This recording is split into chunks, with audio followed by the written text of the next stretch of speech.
Habang mura ang kamatis, magluluto tayo ng kinamatisan. Samantalahin natin habang medyo mababa pa yung presyo ng kamatis. Kasi pag July, super duper high price cost na ng kamatis. Sobrang pricey na ng kamatis.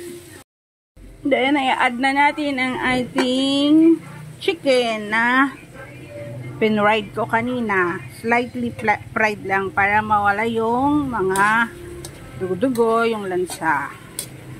So, yan na yung ating recipe for today. Ang kinamatisang manok.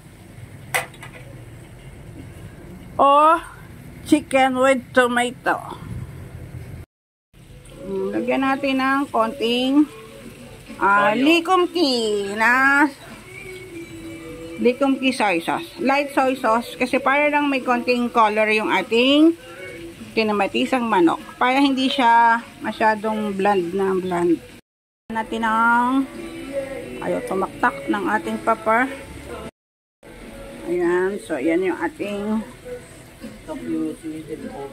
ay, nabawas na marami. Isang timbang tubig. Charot.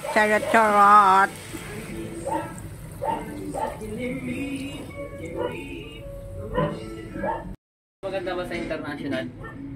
Of course, yan na po yung ating green chili. Ayan.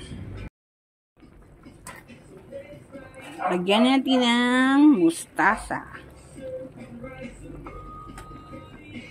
Ayan. So, mustasa po yung nilagay ko, hindi bok choy, hindi pechay.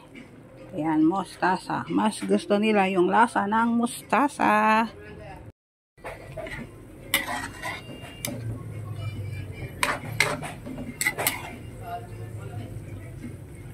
So, okay na to.